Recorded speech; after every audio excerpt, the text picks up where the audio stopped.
Hello, good morning ആൾ. അപ്പോൾ ദേ ഖത്തറിൽ രാവിലെ 5:30 മണിയായിട്ടുണ്ട് കേട്ടോ. 5:30 മണിക്കും ഇവിടെ നല്ല പ്രകാശമാണ്. ഇപ്പം നല്ല ചൂടാണ് കേട്ടോ. അപ്പം അതുകൊണ്ടാണ് ഇങ്ങനെ. രാവിലെ എന്തൊക്കെയാണെന്ന് പറഞ്ഞാലും രാവിലെ ഒരു ഡേ നല്ലൊരു ചായ കുടിച്ച് സ്റ്റാർട്ടാവുന്നതിൻ്റെ ആ ഒരു സുഖം വേറെ ഒന്നിനും കിട്ടില്ല അല്ലേ. അങ്ങനെ എന്നും ചായ കുടിക്കുന്ന ശീലമൊന്നും എനിക്കില്ല. പിന്നെ ചില ദിവസങ്ങളിൽ ഈ പറഞ്ഞ പോലെ ഡേ ഒന്ന് ഓൺ ആവാൻ വേണ്ടിയിട്ട് ചിലപ്പം ഒരു ചായയൊക്കെ ഇട്ട് കുടിക്കും. ഇങ്ങനെ ചായയും കാപ്പിയും ഒക്കെ അധികം കുടിക്കുന്നത് ശരീരത്തിന് അത്ര നല്ലതല്ല എന്നാണ് പറയുന്നത്. എങ്കിൽ പോലും വല്ലപ്പോഴും ഒക്കെ ഇങ്ങനെ കുടിക്കുന്നതുകൊണ്ട് വലിയ കുഴപ്പമൊന്നുമില്ല കേട്ടോ. ഇന്നൊരു സ്കൂളുള്ള ദിവസമൊന്നും ആയിരുന്നില്ല. അപ്പോൾ അതുകൊണ്ട് തന്നെ മോള് വീട്ടിലുണ്ടായിരുന്നു. പിന്നെ ഹസ്ബൻഡും വീട്ടിൽ തന്നെ ഉണ്ടായിരുന്നു. എല്ലാവരും വീട്ടിലുള്ള ഒരു ദിവസമാണ് കേട്ടോ. എപ്പോഴും എല്ലാവരും വീട്ടിലുള്ളപ്പോൾ തന്നെ നമ്മൾ അത്യാവശ്യം നന്നായിട്ട് തന്നെ ബിസി ആവുന്ന ഒരു ദിവസം കൂടെയാണ്. സാധാരണ കാപ്പിയും ചായയൊക്കെ ഇടുമ്പോൾ ഞാനങ്ങനെ പഞ്ചസാരയൊന്നും അതിൻ്റെ കൂടെ ഇട്ട് കഴിക്കാറില്ല. പണ്ടൊക്കെ കഴിച്ചിരുന്നു. ഇപ്പോൾ എന്തോ അതിനോട് വലിയ താല്പര്യമില്ല. അപ്പോൾ അതുകൊണ്ട് തന്നെ എന്താ പറയുക, വിത്തൗട്ട് ചായയാണ് കേട്ടോ കുടിക്കുന്നത്. എന്താണെങ്കിലും നന്നായിട്ട് അടിച്ച് പതപ്പിച്ച ഒരു ചായ, അത് മലയാളികളുടെ ഒരു വീക്ക്നെസ്സാണല്ലേ. എനിക്ക് നല്ല പത വേണം ചായയ്ക്ക്. എങ്കിൽ മാത്രമേ ചായ കുടിച്ചൊരു ഫീൽ അങ്ങോട്ട് കിട്ടത്തുള്ളൂ. നല്ല പതപ്പിച്ച ഒരു ചായയും കൂടെ കുടിച്ച് നമുക്ക് ഇന്നത്തെ ഡേ ഒന്ന് സ്റ്റാർട്ടാക്കാം. ചായയുടെ കുറച്ച് ഒരംശം അവിടെ ആയിട്ടുണ്ടായിരുന്നു. അത് അപ്പം തന്നെ ഇങ്ങനെ ഒന്ന് ക്ലീൻ ചെയ്ത് വിടുവാണെങ്കിൽ നമുക്കവിടെ നല്ല വൃത്തിയായിട്ട് സൂക്ഷിക്കാനായിട്ട് സാധിക്കും. ചായ കുടിച്ചിട്ട് ബാക്കി പരിപാടി നോക്കാം കേട്ടോ. ഇനി നമുക്ക് ബ്രേക്ക്ഫാസ്റ്റിന് ഉള്ള പരിപാടി നോക്കാം. ഞാൻ കുറച്ച് ചപ്പാത്തിക്ക് കുഴച്ച് വെച്ചിട്ടുണ്ടായിരുന്നു. ചപ്പാത്തി ഞാൻ ആ ചായ ഇരുന്നതിൻ്റെ കൂട്ടത്തിൽ കുഴച്ച് വെച്ചതാണ് കേട്ടോ. അത് കാണിച്ചില്ല എന്നേ ഉള്ളൂ. ഇത് ചപ്പാത്തിക്ക് ഞാൻ മാവ് കുഴച്ച് വെച്ചിട്ടുണ്ടായിരുന്നു. കുറച്ച് നേരമായി, ഒരു 10-15 മിനിറ്റ് ആയിട്ടുണ്ട്. ഇനി നമുക്കത് ഇതുപോലെ ഒന്നും കൂടെ ഒന്ന് കുഴച്ചതിന് ശേഷം ചെറിയ ചെറിയ ബോൾസ് ആയിട്ടൊന്ന് ഉരുട്ടിയെടുക്കാം. ഞാൻ ഇങ്ങനെ എപ്പോഴും കുഴച്ചതിന് ശേഷം കേട്ടോ ബോൾസ് ആക്കുന്നത്. ചിലരുണ്ട് ഇതുപോലെ കുഴച്ചിട്ട് ബോൾസ് ആക്കി വെച്ചിട്ട് ഇതുപോലെ സോഫ്റ്റ് ആക്കാൻ വേണ്ടി വെക്കുന്നത്. പക്ഷെ ഞാൻ അങ്ങനെ ചെയ്യാറില്ല. ഇങ്ങനെ കേട്ടോ ചെയ്യുന്നത്. അപ്പം തന്നെ ബോൾസ് ആക്കും, അപ്പം തന്നെ നമ്മളത് പരത്തിയെടുക്കുകയും ചെയ്യും.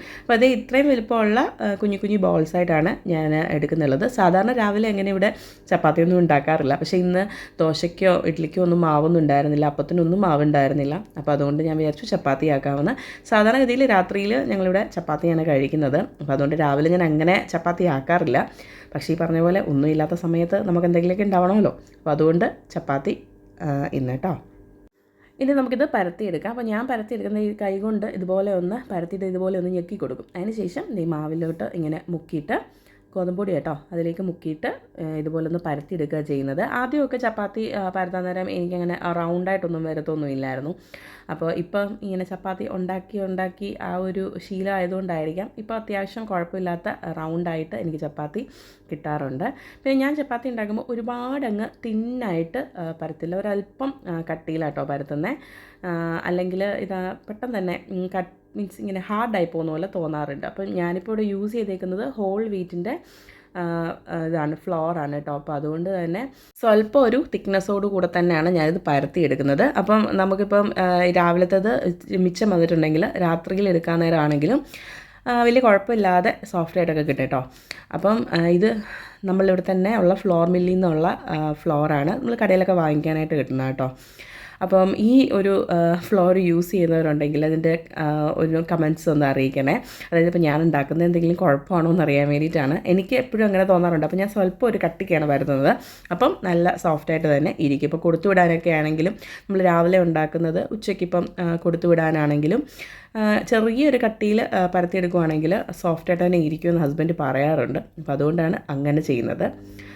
നമ്മളുടെ ചപ്പാത്തിയൊക്കെ നല്ല റൗണ്ടായിട്ട് പരത്തി എടുത്തിട്ടുണ്ട്. അങ്ങനെ നമുക്ക് ബാക്കിയുള്ള ചപ്പാത്തികളെല്ലാം തന്നെ നല്ല റൗണ്ടായിട്ടൊന്ന് പരത്തിയെടുക്കാം. ഇനി നമുക്ക് ഇത് ചുടുന്ന പരിപാടിയിലേക്ക് നടത്താം. ഞാൻ ചപ്പാത്തി ചുടുന്നത് ഇതുപോലത്തെ ഒരു പാത്രത്തിലാണ്. ചപ്പാത്തി ചുടാൻ വേണ്ടിയിട്ട് എപ്പോഴും ഒരു ടിപ്പെന്ന് പറഞ്ഞു കഴിഞ്ഞാൽ, നമ്മൾ ഫ്ലെയിം എപ്പോഴും ഒരു മീഡിയം ടു ഹൈ ആ ഒരു ഫ്ലെയിമിൽ വെച്ചിട്ട് വേണം നമ്മൾ ചപ്പാത്തി ഉണ്ടാക്കാനായിട്ട്. പണ്ടൊക്കെ ആണെങ്കിൽ ഞാൻ ചപ്പാത്തി പരത്തുകയും ചുടുകയും കൂടി ഒരുമിച്ചായിരുന്നു. കാരണം മോളൊക്കെ ചെറുതായതുകൊണ്ട് പെട്ടെന്ന് പരിപാടി കഴിയാൻ വേണ്ടി. ഇപ്പോൾ പിന്നെ ഇത്രയും കൂടെ സമയമൊക്കെ ഉള്ളതുകൊണ്ടാണ് എല്ലാം പരത്തി വെച്ചതിന് ശേഷം മാത്രം ഇതുപോലെ ചുടുന്നത്. അന്നേരം ഞാൻ ചെയ്യുന്നത് എപ്പോഴും ഒരു മീഡിയം ഹൈയിൽ നമ്മുടെ ഈ ഒരു പാത്രത്തെ കീപ്പ് ചെയ്യും. അതിന് ശേഷം ഓരോന്നോരോന്നായിട്ട് ചുട്ടുവിട്ടെടുക്കുകയാണ്. പാത്രത്തിന് നല്ല ഒരു ചൂട്, ഒരു കൺസിസ്റ്റൻ്റ് ആയിട്ടുള്ളൊരു ചൂട് വേണം. അപ്പോഴാണ് നന്നായിട്ട് പൊള്ളി വരുന്നത്. ചപ്പാത്തിയൊക്കെ ഉണ്ടാക്കാൻ എല്ലാവർക്കും അറിയായിരിക്കും. എങ്കിലും ആർക്കെങ്കിലും ഇതൊരു ഹെൽപ്പായിട്ട് തോന്നുന്നുണ്ടെങ്കിൽ അങ്ങനെ ആയിക്കോട്ടെ എന്ന് കരുതിയിട്ടാട്ടോ ഇതൊക്കെ ഇന്ന് പറഞ്ഞിരുന്നത്. അപ്പം ഒരു സൈഡ് നന്നായിട്ടൊന്ന് വേവണം. അപ്പോൾ നമുക്ക് കാണാൻ പറ്റും മേളുഭാഗം ഇങ്ങനെ ചെറുതായിട്ടൊന്ന് കളർ മാറി വരുന്നത് കാണാൻ പറ്റുന്നുണ്ട്. അപ്പോൾ അങ്ങനെ ഒന്ന് ചെറുതായിട്ട് കളർ മാറി വന്നു കഴിഞ്ഞാൽ പിന്നെ നമ്മൾ ഇത് മറിച്ചിട്ട് അപ്പുറത്തെ സൈഡും കൂടെ ഒന്ന് ചെറുതായിട്ടൊന്ന് വേവിച്ചെടുക്കണം. അപ്പം ഞാൻ ഓയിൽ ഈ സമയത്ത് ആഡ് ചെയ്യില്ല. ഇത് അങ്ങോട്ടും ഇങ്ങോട്ടും തിരിച്ചു മറിച്ചു ഇട്ടതിന് ശേഷം മാത്രമാണ് ഓയിൽ ഒഴിച്ചിട്ട് ഒന്ന് എന്താ പറയുക ഒന്നുകൂടെ ഒന്ന് മൊരിയിച്ചെടുക്കുന്നത്. അപ്പം ഇനി നമുക്ക് തിരിച്ചൊന്നിടാം. അതിന് ശേഷം കുറച്ച് ഓയിലൊന്ന് അപ്ലൈ ചെയ്ത് കൊടുക്കാം. ചിലവർ ഓയിൽ ചേർത്തിട്ട് ചപ്പാത്തി മാവ് കുഴയ്ക്കാറുണ്ട്. ഞാൻ ഓയിൽ ചേർത്ത് ചപ്പാത്തി മാവ് കുഴയ്ക്കാറില്ല. അതിന് പകരം ഞാൻ ഇതുപോലെ ചുടുന്ന സമയത്ത് കുറച്ച് ഓയിലൊന്ന് സ്പ്രെഡാക്കി കൊടുക്കുക കേട്ടോ ചെയ്യുന്നത്. അപ്പം ഇങ്ങനെ ചെയ്യുന്ന ചപ്പാത്തി കുറച്ച് നേരമൊക്കെ ഒന്ന് സോഫ്റ്റായിട്ടൊക്കെ ഇരിക്കും. പിന്നെ എനിക്ക് ഇതിലും ഇഷ്ടമെന്ന് വെച്ചാൽ ഓയിൽ ചേർക്കാതെ നല്ല പൊള്ളിച്ച് വരുന്ന ഫുൽക്ക പോലത്തെ ചപ്പാത്തികളാട്ടോ എനിക്ക് കുറച്ചും കൂടി ഇഷ്ടം. പക്ഷേ ഇവിടെ ഹസ്ബൻഡിന് ഇതുപോലത്തെ ചപ്പാത്തിയാണ് ഇഷ്ടം. അതുകൊണ്ടാണ് ഞാൻ ഇങ്ങനെ തയ്യാറാക്കുന്നത്. ഒരു സൈഡ് ചപ്പാത്തിയിൽ നന്നായിട്ടൊന്ന് മുരിഞ്ഞു വന്നിട്ടുണ്ട്. ഇനി നമുക്ക് മറിച്ചും കൂടിയിട്ട് ഇതൊന്ന് മുരിച്ചേക്കാം. അപ്പോൾ ഇത്രയേ ഉള്ളൂ പരിപാടി. നമ്മളുടെ ചപ്പാത്തി ഇവിടെ റെഡിയായി കഴിഞ്ഞിട്ടുണ്ട്. ബാക്കിയുള്ള ചപ്പാത്തി നമുക്കിതുപോലെയൊക്കെ തന്നെ ചുട്ടെടുക്കാം. അപ്പം ചപ്പാത്തിയെല്ലാം ചുട്ടതിന് ശേഷം ഞാനിത് ഒരു കാസറോളിലേക്കാണ് മാറ്റിയിട്ടുള്ളത്. അപ്പോൾ കാസറോളിലാകുമ്പോൾ ചൂട് നിന്നോളുമല്ലോ. അപ്പോൾ അതേ നമ്മളുടെ ചപ്പാത്തി എല്ലാം തന്നെ നമ്മളിവിടെ ചുട്ടെടുത്തിട്ടുണ്ട്. പിന്നെ ഇതിൻ്റെ കറിയായിട്ട് ഞാൻ എടുക്കുന്നത് നല്ല കുടംപുളി ഇട്ട് വറ്റിച്ച മീൻകറിയാണ്. തലേദിവസം ഉണ്ടാക്കിയതാണ്. അപ്പം എല്ലാം നന്നായിട്ട് പിടിച്ച് വന്നിട്ടുള്ള ഒരു അടിപൊളി മീൻകറിയാണ്. നമ്മളിവിടെ രാവിലെ നോൺ വെജും കഴിക്കാറുണ്ട് കേട്ടോ. വെജിറ്റബിൾ മാത്രമല്ല കഴിക്കുന്നത്, നോൺ വെജും കഴിക്കാറുണ്ട്. അപ്പോൾ അതുകൊണ്ടാണ് ചപ്പാത്തിയും മീൻകറിയും ഇന്നാക്കിയത്. ഇന്നത്തെ വീഡിയോ ഇത്രയേ ഉള്ളൂ. വീഡിയോ ഇഷ്ടമാവുകയാണെങ്കിൽ ലൈക്ക് ചെയ്യാനും കമൻറ്റ് ചെയ്യാനും സബ്സ്ക്രൈബ് ചെയ്യാനും മറന്നേക്കരുത്.